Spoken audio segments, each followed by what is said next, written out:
বিশ্বকাপ জিতেও সেরার তালিকায় নাই বিশ্ব চ্যাম্পিয়ন স্পেন, এমনকি ফাইনাল খেলা আর্জেন্টিনা নেই। সেরা পাঁচের মধ্যেও পিছিয়ে আছে পাঁচবারের বিশ্ব চ্যাম্পিয়ন ব্রাজিলও। ট্রান্সফার মার্কেট হিসেব বলছে মার্কেট ভ্যালুর দাপটটা শুধু ইউরোপের জায়ান্টদের। তালিকার শীর্ষে থাকা দলের মার্কেট ভ্যালু ছাড়িয়ে গেছে 1.5 বিলিয়ন ইউরো। ট্রান্সফার মার্কেটের হিসেব অনুযায়ী বিশ্বের দামি দল কারা, আর্জেন্টিনা ব্রাজিলেরই বা অবস্থান কোথায়, তাই নিয়ে বিস্তারিত রিপোর্টে। 2 বছর আগে ইউরো জেতা স্পেন সপ্তাহখানেক আগেই জিতে নিয়েছে বিশ্বকাপের ট্রফিও। বিশ্ব ফুটবলের রাজত্বটা এখন চলছে স্প্যানিশদের। তবে মাঠের খেলায় সবার ওপরে থাকলেও মার্কেট ভ্যালুর হিসেব বলছে ভিন্ন কথা। বাজার মূল্যের হিসেবে সবার ওপরে নাম নেই লামিনে ইয়ামালের স্পেনের। ট্রান্সফার মার্কেটের হিসেব বলছে বর্তমান বিশ্বে বাজার মূল্যের দিক দিয়ে স্পেনের অবস্থান তৃতীয়।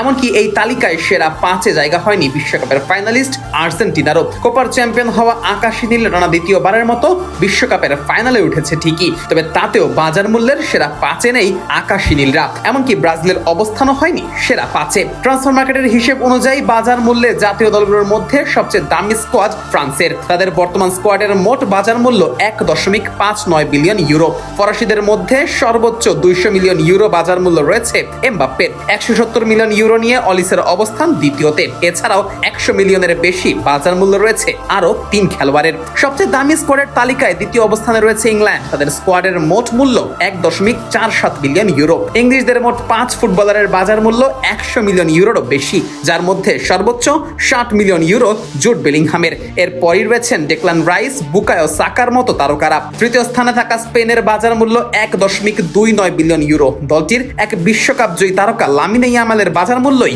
220 মিলিয়ন ইউরো, যা কিনা পুরো বিশ্বেই সর্বোচ্চ।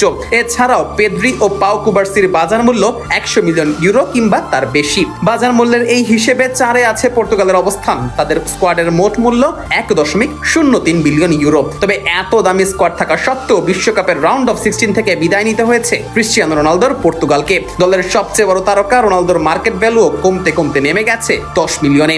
একই পরিণতি 4বারের বিশ্ব চ্যাম্পিয়ন জার্মানিরও। 962 মিলিয়ন ইউরোর স্কোয়াড নিয়েও রাউন্ড অফ 32 টপকাতে ব্যর্থ হয়েছে বাজার মূল্যের হিসেবে 5-এ থাকা জার্মানি। দলে 100 মিলিয়নের জামাল মুসিয়ালা ও ফ্লোরিয়ান ভির্টসের মতো তারকা থাকা সত্ত্বেও তারা বিশ্বকাপে ছিল ব্যর্থ।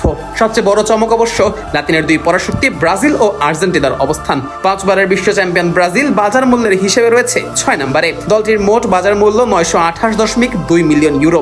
দলে 140 মিলিয়নের ভিনিসিয়াস জুনিয়র ছাড়া আর কেউই বাজার মূল্যে 100 মিলিয়ন অতিক্রম করতে পারেনি। দলের সবচেয়ে বড় তারকা নেইমারের বাজার মূল্য নেমে গেছে 8 মিলিয়ন ইউরোতে, যার ফলে বাজার মূল্যে কিছুটা পিছিয়ে পড়েছে সদ্য শেষ হওয়া বিশ্বকাপের রাউন্ড অফ 16 থেকে বাদ পড়া সেলেসাওরা। টানা 2বারের ফাইনালিস্ট আর্জেন্টিনার অবস্থান আরো এক ধাপ নিচে 7 নম্বরে। দলটির বাজার মূল্য 852.5 million euro. Julian Alvarez, Enzo Fernandez, Lautaro Martinez, Nico Paz ও অ্যালেক্সিস ম্যাক আলিস্টাররা বাজার মূল্যে কিছুটা এগিয়ে আছেন। তবে এখনো দলের সবচেয়ে বড় নাম হলেও বয়সের কারণে বাজার মূল্য অনেকটাই কমে গেছে লিওনেল মেসির। 39 বছর বয়সে এসেও বিশ্বকাপানো মেসির বাজার মূল্য এখন মাত্র 15 মিলিয়ন ইউরো, যার ফলে বাজার মূল্যের তালিকায় ইউরোপীয় দলগুলোর সঙ্গে সমান তালে লড়াই করতে পারছে না আলবিসেলেস্তেরা। শীর্ষ 10-এর মধ্যে বাকি 3 দেশ এসেছে ইউরোপ থেকে। সেই তালিকায় আছে নেদারল্যান্ডস, নরওয়ে ও বেলজিয়াম। অর্থাৎ সেরা 10 দলের 8টি এসেছে ইউরোপ থেকে। আর এটাই প্রমাণ করে জাতীয় দলের বাজার মূল্যের হিসেবেও ইউরোপের আধিপত্য দিন দিন আরো বেড়েই চলেছে।